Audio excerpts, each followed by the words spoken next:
Hello students, welcome back to our YouTube channel physics and math concept by Sumit Sharma. Last videos के अंदर हमने किया है फर्स्ट चैप्टर या फर्स्ट यूनिट बोल सकते हैं क्लास 12th फिजिक्स के अंदर इलेक्ट्रोस्टैटिक्स। आज हम स्टार्ट कर रहे हैं क्लास 12th की सेकेंड यूनिट करंट इलेक्ट्रिसिटी। देखो हमने इलेक्ट्रोस्टैटिक्स के अंदर पढ़ा था चार्ज एट रेस्ट, सारी के सारे वो कंडीशंस जब चार्ज रेस्ट के अंदर होता है। ठीक है, आज हम पढ़ेंगे करंट इलेक्ट्रिसिटी। करंट इलेक्ट्रिसिटी के अंदर आपको क्या पढ़ना है, जो चार्ज है वो मोशन के अंदर है उसके बारे में स्टडी करना है। ठीक है, तो सबसे पहले आपको ये पता होना चाहिए करंट इलेक्ट्रिसिटी क्या होती है। ठीक है, तो इसके अंदर क्या होगा, ये ब्रांच है, branch of physics which deals with the study of charge. किसकी स्टडी करेंगे, चार्ज की इन मोशन। जब चार्ज मोशन के अंदर होता है तब उसके बारे में जो स्टडी की जाती है फिजिक्स के अंदर, उस ब्रांच को हम क्या बोलते हैं, करंट इलेक्ट्रिसिटी बोलते हैं। ठीक है, तो आपसे क्वेश्चन पूछे, आपसे वो पता भी होना चाहिए व्हाट इज करंट इलेक्ट्रिसिटी, तो आप बता सकते हो आसानी से, the branch of physics which deals with the study of charge in motion. जब चार्ज मोशन के अंदर होता है तब जिस ब्रांच के अंदर हम फिजिक्स की स्टडी करते हैं उस ब्रांच को क्या नाम देते हैं, करंट इलेक्ट्रिसिटी। ठीक है, तो अब इस करंट इलेक्ट्रिसिटी के अंदर हमें सबसे पहले पता होना चाहिए जो करंट कैरियर्स हैं, या बोल सकते हैं चार्ज कैरियर्स, या बोलेंगे हम करंट कैरियर्स। कैरियर मीन्स क्या होता है, जो लेके चलता है। करंट को लेके जाने वाले कौन सोर्सेज हैं, जैसे पहले तो चार्ज कहाँ पे था, रेस्ट के अंदर। अब हमें क्या करना है, चार्ज मोशन में है तो उनको लेके जाने वाले कौन कौन है। ठीक है, तो उनके लिए अपने पास तीन केसेज रहेंगे। कैसे, एक तो अपने पास सॉलिड कंडक्टर, कैसे सॉलिड कंडक्टर, ठीक है, सॉलिड के अंदर बोल सकते हैं। दूसरा क्या रहेगा अपने पास, लिक्विड, लिक्विड के अंदर क्या रहेगा, फिर क्या रहेगा, गैस। ठीक है, इन तीनों के अंदर हमें वो निकालने हैं कौन किसको, चार्ज को कौन कैरी करेगा। ठीक है, तो सबसे पहले हम देखते हैं सॉलिड कंडक्टर। तो सॉलिड कंडक्टर का जिक्र आता है तो देखो सॉलिड के अंदर क्या आएगा, अपने पास जो मेटल्स हैं, जो भी अपने पास मेटल्स हैं वो सारे की सारी कैसी हैं, सॉलिड है। तो मेटल्स के अंदर जैसे अपने पास आयरन है, या इसके अलावा बोल सकते हैं एल्यूमिनियम है, कॉपर है, जिंक है, वो सारी की सारी क्या सॉलिड कंडक्टर्स हैं। अब सॉलिड कंडक्टर्स के अंदर अपने को पता है इलेक्ट्रॉन्स फ्री होते हैं। क्या होते हैं, इलेक्ट्रॉन्स फ्री होते हैं। और इलेक्ट्रॉन्स फ्री जो होते हैं वो क्या बोलते हैं, वैलेंस इलेक्ट्रॉन। तो जो अपने पास सॉलिड कंडक्टर्स होंगे उन सॉलिड कंडक्टर्स के अंदर यदि आपसे पूछे what are the charge carriers या करंट कैरियर्स, तो क्या बोलोगे, valence electrons are the charge carriers या current carriers in solid conductor. Solid conductor में जो अपने पास वैलेंस इलेक्ट्रॉन है वो क्या है, चार्ज कैरियर होंगे। ठीक है, सॉरी या बोल सकते हैं करंट कैरियर होंगे। अब देखो सेकंड आता है अपने पास लिक्विड। लिक्विड के अंदर आप बोल सकते हैं जैसे NaCl है, क्या है, NaCl, सोडियम क्लोराइड, जो जनरली साल्ट बोलते हैं, नॉर्मल साल्ट बोलते हैं। तो इसके अंदर देखो जब आप इसको डिजोल्व करते हो वाटर के अंदर, लिक्विड के अंदर क्या आएगा अपने पास, Na पॉजिटिव मिलता है और Cl नेगेटिव। तो क्या हो जाते हैं ऐसे कंपाउंड, जो आयनिक कंपाउंड वो आयंस बनाते हैं। क्या बनाते हैं, आयंस, पॉजिटिव या नेगेटिव बोल सकते हैं, पॉजिटिव या नेगेटिव आयंस बनाएंगे। तो लिक्विड में यदि आपसे पूछे कि भाई करंट कैरियर्स क्या होंगे, तो क्या मिलेंगे अपने पास, आयंस। लिक्विड में क्या आएंगे, आयंस। ठीक है, अब देखो थर्ड है गैस। गैस बोल सकते हैं अपने पास एटमॉस्फेयर के अंदर। वैसे बोलेंगे तो गैस क्या है, इंसुलेटर ही तो है, इंसुलेटर होता है, बट कुछ कंडीशंस के अंदर ये भी क्या करता है, चार्जेज को या करंट को कैरी करता है। ठीक है, तो इसके अंदर क्या आएगा अपने पास, इसके अंदर दोनों के दोनों होते हैं। वैसे देखें तो इलेक्ट्रॉन्स भी चल जाएंगे साथ के साथ आयंस भी। तो गैस में पूछिए तो क्या आएगा, कुछ कंडीशंस के अंदर वैसे तो गैस क्या होती है, इंसुलेटर होती है। ठीक है, इलेक्ट्रॉन और आयंस। ठीक है, अब देखो इसके बाद हमें पता चल गया भाई जो सॉलिड कंडक्टर्स हैं, सॉलिड कंडक्टर्स के अंदर जो चार्ज कैरियर होते हैं या करंट कैरियर होते हैं वो क्या आते हैं, इलेक्ट्रॉन्स। कौन से, वैलेंस इलेक्ट्रॉन। फिर गैस के अंदर क्या आएंगे, गैस के अंदर तो अपने पास आयन भी होते हैं और इलेक्ट्रॉन्स भी होते हैं। लिक्विड में पूछेगा तो लिक्विड में क्या आएगा, आयंस होंगे। ठीक है, इसके बाद अपना नेक्स्ट टॉपिक आता है इसी बुक से, यदि हम देखें इसी चैप्टर से देखें तो नेक्स्ट टॉपिक आता है EMF। क्या आता है, EMF। तो EMF क्या है पहले तो ये समझिएगा आप, EMF क्या होता है, इलेक्ट्रोमोटिव फोर्स। लिख सकते हैं हम, क्या आएगा, इलेक्ट्रोमोटिव फोर्स। अब EMF होता क्या, देखो आप, जैसे अपने पास कोई भी एक बैटरी है, क्या है, कोई भी एक बैटरी है, बैटरी के दो इलेक्ट्रोड्स होंगे, उन दोनों इलेक्ट्रोड्स के ऊपर लेते हैं अपने पास ये पॉजिटिव, इसको क्या मान लिया, नेगेटिव। अब इन दोनों के बीच देखें जो इलेक्ट्रॉन्स हैं, इलेक्ट्रॉन जाएगा तो किसकी वजह से जाता है, पोटेंशियल डिफरेंस। आपको पता है जब पोटेंशियल डिफरेंस होगा तभी जो करंट है वो फ्लो करता है। यदि पोटेंशियल डिफरेंस ही नहीं होगा तो करंट कैसे फ्लो करेगा। मान लेते हैं अपने पास दोनों के दोनों का पोटेंशियल सेम है, जैसे आप टंकी वाला एग्जांपल ले सकते हो, भाई दो टैंक हैं वाटर वाटर टैंक, एक ये है, दूसरा टैंक ये। जब तक इन दोनों में लिक्विड का लेवल सेम है तब तक इनके अंदर ट्रांसफर कुछ होगा ही नहीं। जब मान लेते हैं अपने पास एक तो क्या है, फुल्ली फिल्ड है, और दूसरा कैसा है, एम्प्टी, तब तो क्या होगा इस केस में इसके अंदर एंटर करेगा।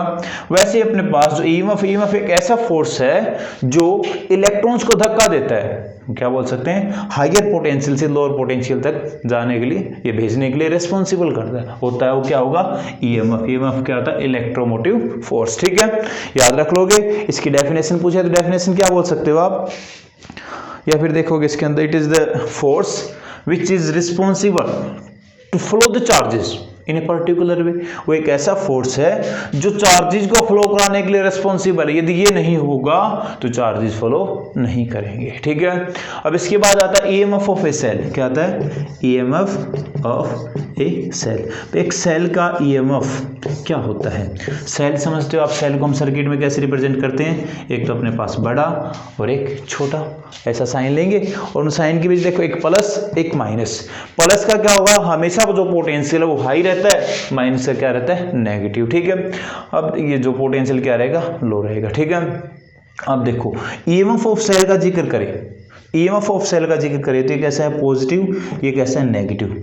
तो ईएमएफ ऑफ ए सेल जब आपसे पूछे तो क्या बताओगे आप, ईएमएफ ऑफ सेल क्या है, maximum potential difference between the electrodes of a cell. जैसे अपने पास दो इलेक्ट्रोड है, पॉजिटिव और नेगेटिव, इन दोनों के बीच जो पोटेंशियल का मैक्सिमम डिफरेंस है, जब इस सेल से कोई भी करंट ड्रा नहीं किया गया, या बोल सकते हैं सर्किट से कोई भी करंट ड्रा नहीं किया गया, उस केस में जो इस सेल का जो पोटेंशियल डिफरेंस है मैक्सिमम, वही क्या होगा, ईएमएफ ऑफ ए सेल। बहुत बार पूछा गया है क्वेश्चन, तो आप एक बार फिर से देखिएगा। Define EMF of a cell, आपसे ऐसे क्वेश्चन पुट करें तो क्या बताओगे आप, EMF of a cell is the maximum potential difference between the electrodes of a cell when no current is drawn from the circuit. जब सर्किट के अंदर फ्रॉम द सेल, भाई जब सेल से कोई भी करंट ड्रा नहीं किया जाए, उस केस में इसके जो इलेक्ट्रोड्स हैं उन दोनों के बीच में जो मैक्सिमम पोटेंशियल डिफरेंस होगा वही क्या कहलाता है, ईएमएफ ऑफ ए सेल। ठीक है, आया समझ में। फिर देख सकते हो क्या आएगा, EMF of a cell is the maximum potential difference between the electrodes of the cells when no current is drawn from the cell। जब करंट से कोई भी करंट ड्रा नहीं किया गया, उस कंडीशन में इनके दोनों इलेक्ट्रोड्स के बीच में जो मैक्सिमम पोटेंशियल का डिफरेंस है वही क्या होगा, EMF होगा। ठीक है, अब देखो जो अपने पास नेक्स्ट आता है, या फिर इसके अंदर बोल सकते हैं आपसे पूछे what is the unit of EMF, EMF की यूनिट क्या होगी, इलेक्ट्रोमोटिव फोर्स है, हमने पढ़ा। साथ ही साथ ये भी पढ़ा है क्या है, पोटेंशियल है, पोटेंशियल का डिफरेंस है। तो पोटेंशियल की यूनिट क्या होती है, पोटेंशियल का हमें पता है V इक्वल्स टू क्या होता है, वर्क डन बाय चार्ज। क्या होगा, वर्क डन बाय चार्ज। और वर्क डन की यूनिट तो अपने को पता है क्या होती है, जूल। चार्ज की क्या होती है, कूलम। तो क्या बोल सकते हैं, जूल पर कूलम। और जूल पर कूलम को हम दूसरा नाम क्या देते हैं अपने पास, वोल्ट। क्या नाम देते हैं, वोल्ट, क्योंकि हमें पता है पोटेंशियल की यूनिट क्या होती है, वोल्ट। तो जो अपने पास ईएमएफ है, ईएमएफ की यूनिट भी क्या होगी, वोल्ट होगी। ठीक है, अब देखो इसके बाद अपना नेक्स्ट क्वेश्चन आता है, या फिर आपको इससे पूछे भाई किलोवाट क्या है, किलो वोल्ट क्या है, मिली वोल्ट क्या है, एम वी बोलेगा। जैसे अपने पास एम वी लिखा है क्या है, मिली वोल्ट, के वी लिखिएगा वो क्या आएगा, किलो वोल्ट। ठीक है, ये तो आप बता सकते हो, आपको पता है 11th क्लास के अंदर आपने बहुत अच्छे से पढ़े हैं। अब अपने को करना है व्हाट इज करंट, करंट क्या है, तो उसके बारे में देखते हैं। 1 मिनट रुकिएगा अभी आप। इलेक्ट्रिक करंट, इलेक्ट्रिक करंट देखो अभी हमने ईएमएफ के बारे में जान लिया। अब इलेक्ट्रिक करंट अपने यूनिट का नाम क्या था, करंट इलेक्ट्रिसिटी। तो हमें पता होना चाहिए इलेक्ट्रिक करंट क्या होता है। तो इलेक्ट्रिक करंट देखिएगा आप, फ्लो ऑफ चार्ज क्या आएगा, flow of charge in a particular direction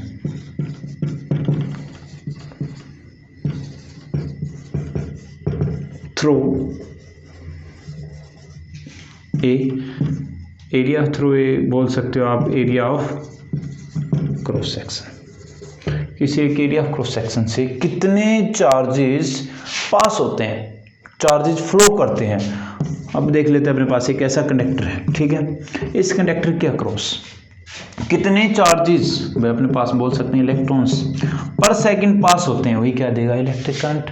या बोल सकते हैं जैसे हमने लिखा flow of charge in particular direction, एक डायरेक्शन के अंदर चार्जेस का फ्लो हो पर यूनिट टाइम, क्या बोल सकते हैं, पर यूनिट टाइम, पर यूनिट टाइम, ठीक है। या फिर लिखोगे आप Q/T, ये क्या होता है अपने पास, इलेक्ट्रिक करंट। इलेक्ट्रिक करंट को रिप्रेजेंट किया जाता है I से, और जो अपने पास चार्ज होता है उसको रिप्रेजेंट करते हैं Q से, टाइम को किससे करते हैं, T से, आपको पता है। तो जब देखिएगा आपको बोले what is electric current, electric current क्या बोल सकते हैं आप, it is the ratio of charge to the time, या बोल सकते हैं flow of charge per unit time, कितने एक सेकेंड टाइम में कितने चार्ज फ्लो होते हैं, वो क्या देता है, करंट, ठीक है। तो आप ऐसे भी लिख सकते हो, इस तरीके से भी लिख सकते हो, ठीक है। अब जिक्र आता है भाई हमने इलेक्ट्रिक करंट को रिप्रेजेंट कर दिया I से, तो इसकी यूनिट क्या होगी, यूनिट का जिक्र करें अपने पास, what is the unit of electric current, तो इलेक्ट्रिक करंट की यूनिट निकालने, देखो अपने पास I से हम रिप्रेजेंट करते हैं Q/T है, चार्ज की यूनिट क्या होती है, कूलाम, नीचे क्या है, सेकंड, तो हम क्या लिख सकते हैं, I की यूनिट क्या रहेगी, कूलाम पर सेकंड। जैसे हमने निकाला था पीछे वोल्ट के लिए, V के लिए क्या था अपने पास, जूल पर कूलाम, वैसे ही देखें तो यहाँ पे भी अपने पास I को क्या मिल गया, कूलाम पर सेकंड, वहाँ पे क्या था, जूल पर कूलाम, अब यहाँ पे क्या है, कूलाम पर सेकंड। तो यहाँ पे यदि इस यूनिट को नहीं यूज करते हैं हम, SI यूनिट जब आपसे पूछे तो हम बताते हैं जो करंट है, करंट की SI यूनिट क्या आती है, एम्पियर, क्या आएगी, एम्पियर, ठीक है। इसको रिप्रेजेंट करते हैं कैपिटल A से, किससे करेंगे, कैपिटल A से। अब क्वेश्चन ये आता है कब होगा 1 एम्पियर करंट, 1 एम्पियर करंट कब होगा, तो इसके लिए हमें क्या करना पड़ेगा, जब अपने पास देखिए यहाँ से निकालें 1 एम्पियर, तो क्या हो, चार्ज कितना हो, 1 कूलम, ठीक है, टाइम कितना हो, 1 सेकेंड। ये बोल सकते हैं हम, जब किसी एक कंडक्टर से 1 सेकेंड में 1 कूलम चार्ज पास हो, क्या होगा, जब किसी एक कंडक्टर से 1 सेकेंड में 1 कूलम चार्ज पास हो, तब क्या होगा, उस कंडक्टर के अंदर जो करंट होगा उस करंट को हम क्या बोलेंगे, 1 ampere. 1 ampere is the current whenever 1 coulomb charge passes through a conductor in 1 second, किसी एक कंडक्टर से 1 कूलम चार्ज 1 सेकेंड में पास करे, तब उस कंडक्टर के अंदर जो करंट होगा वो कितना कहलाएगा, 1 एम्पियर, ठीक है। अब हमें पता चल गया करंट की यूनिट क्या एम्पियर है। हम इसको छोटी फॉर्म में लिख, मिली एम्पियर लिख सकते हैं, माइक्रो एम्पियर लिख सकते हैं। मिली का आपको पता 10⁻³ एम्पियर आएगा, माइक्रो कितना है 10⁻⁻6 एम्पियर, ठीक है। ये तो सारे के सारे रिजल्ट आप पढ़ चुके हो पहले भी। अब देखो जिक्र आता है जो अपने पास इलेक्ट्रिक करंट है, इलेक्ट्रिक करंट मान लेते हैं अपने पास किसी कंडक्टर के अंदर, यहीं से देखें भाई चार्ज, हमने क्वांटाइजेशन ऑफ चार्ज पढ़ा था, Q क्या था, Ne, क्या था, Q Ne, जो भी चार्जेज होंगे वो क्या होंगे, इंटीग्रल मल्टीपल होंगे किसी भी, ठीक है। Charges are integral multiple of basic unit of charge, इसको हम E से रिप्रेजेंट करते हैं। तो यहाँ से यदि हम Q को Ne लिखें तो यहाँ से हम इस रिजल्ट को तो थोड़ा सा चेंज कर सकते हैं, क्या हो जाए, Q Ne में Ta तो लिख सकते हैं, ठीक है, क्योंकि ये रिजल्ट आगे अपने काम में आएगी, इसलिए आपको ही बताया है। अब जिक्र आता है जो अपने पास यूनिट है एम्पियर, करंट का हमें पता चल गया एक डायरेक्शन होती है, करंट की डायरेक्शन क्या होती है, पॉजिटिव टू नेगेटिव, क्या मिलती है, पॉजिटिव टू नेगेटिव।